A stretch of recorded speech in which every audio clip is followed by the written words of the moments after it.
आज ही Doubtnut app download करें। Doubtnut पर होगा अब आपके सभी मैथ्स, केमिस्ट्री, फिजिक्स और बायोलॉजी डाउट्स का सफाया। बस अपने क्वेश्चन की फोटो खींचो, उसे क्रॉप करो और तुरंत वीडियो सोल्यूशन पाओ। Download now. हाय फ्रेंड्स, यहाँ प्रश्न में दिया हुआ है वर्ग ABCD का विकर्ण AC की लंबाई 5.2 सेंटीमीटर है, तो वर्ग का क्षेत्रफल ज्ञात करें। देखिए, मुझे यहाँ पर एक विकर्ण वर्ग दिया हुआ है और उसके विकर्ण की लंबाई मुझे दे दी है और मुझे वर्ग का क्षेत्रफल दिया हुआ है। तो देखिए, सबसे पहले हम क्या करते हैं, वर्ग को बना लेते हैं। तो देखिए, वर्ग क्या होता है, वर्ग की सभी भुजाएं बराबर होती हैं, ये मुझे पता है। तो अगर मैंने कहा कि ये भुजा A है, इस भुजा की लंबाई भी क्या होगी, A होगी। इस भुजा की लंबाई भी A होगी, इस भुजा की लंबाई भी A होगी, क्योंकि अगर पहली भुजा A है तो बाकी सारी भुजाओं की लंबाई भी A होगी। और वर्ग क्या होता है, चार भुजाओं से बना होता है। ठीक है, अगर मैं कहूँ कि ये ABCD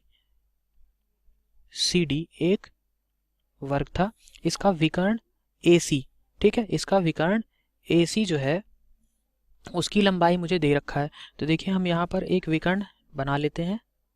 ये हो गया हमारा विकर्ण और इसकी लंबाई मुझे क्या दे दी है।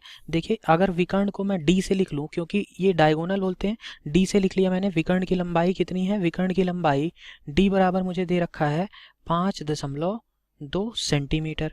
ठीक है, अब मुझे क्या बोल रहा है, वर्ग का क्षेत्रफल ज्ञात करना है। तो देखिए, अगर 5.2 सेंटीमीटर है तो आप ये देख रहे होंगे, ये वर्ग क्या होता है, ये भुजा क्या होती है, 90 डिग्री। ठीक है, ये कोण क्या होता है, 90 डिग्री होता है। ये कोण 90 डिग्री पे होता है, ये दोनों भुजाएं एक दूसरे से 90 डिग्री पर होती हैं।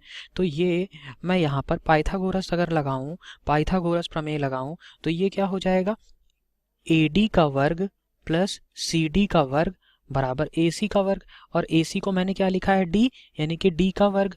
तो ये AD कितना है, A का वर्ग प्लस A का वर्ग बराबर ये क्या हो जाएगा, D का वर्ग। तो D बराबर यहाँ से क्या आ जाएगा बताइए, √2a, क्योंकि इसको जोड़ेंगे 2a स्क्वायर हो जाएगा। और यहाँ पे दो, यहाँ से वर्ग हटाएंगे तो ये क्या आ जाएगा, √2a।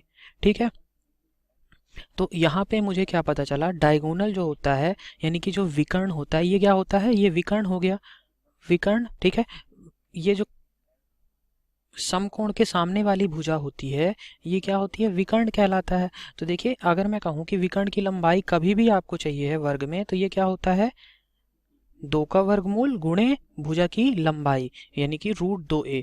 ठीक है, मुझे इस प्रश्न में वर्ग का क्षेत्रफल ज्ञात करना था। तो देखिए, क्षेत्रफल क्या हो जाएगा, क्षेत्रफल बराबर ये वर्ग के लिए होता है, वर्ग का क्षेत्रफल। ठीक है, तो ये क्या होता है, भुजा का वर्ग। ठीक है, क्योंकि सारी भुजाएं बराबर होती हैं तो भुजा का वर्ग हो जाएगा। तो देखिए, यहाँ पर भुजा क्या है, मैंने मान लिया था A है, तो A का वर्ग।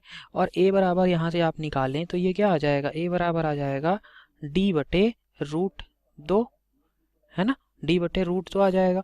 तो यहाँ से मैं क्या लिख सकता हूँ, D/√2 का वर्ग कर लूँ तो मुझे वर्ग का क्षेत्रफल मिल जाएगा।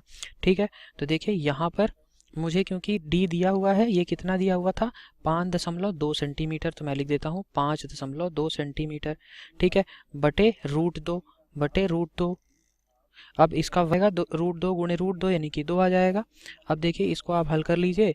तो इसको आप हल करेंगे तो 5.2 को मैंने 2 से भाग दे दिया, आ गया 2.6, 2.6 गुणे 5.2, तो ये आ गया 13.52 सेंटीमीटर का वर्ग।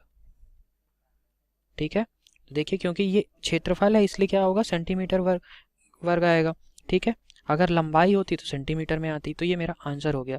देखिए, कौन सा ऑप्शन सही है, ऑप्शन नंबर बी मेरा यहाँ पर सही उत्तर है। तो देखिए, मैंने आपको इतना विस्तार में क्यों बताया है, क्योंकि आप विकर्ण देख लीजिए, कभी भी आपको क्या कहते हैं, विकर्ण दिया हो प्रश्न में, ठीक है, तो आपको कुछ नहीं सोचना है, बस आपको अगर विकर्ण दिया हुआ है तो आपको विकर्ण पता होना चाहिए कि D बराबर क्या होता है, √2a होता है, √2a होता है। और वर्ग का क्षेत्रफल अगर आपको दिया हो तो आपसे विकर्ण पूछा हो तो भी आप निकाल सकते हैं, अगर विकर्ण दिया हो तो आप क्षेत्रफल निकाल सकते हैं। तो मेरा सही आंसर था option number B. Thank you. Class 6 से 12 से लेके नीट, IIT, JEE, मेंस और एडवांस के लेवल तक 10 मिलियन से ज्यादा स्टूडेंट्स का भरोसा। आज ही डाउनलोड करें डाउटनेट ऐप या व्हाट्सएप कीजिए अपने डाउट्स 8400 400 400 पर।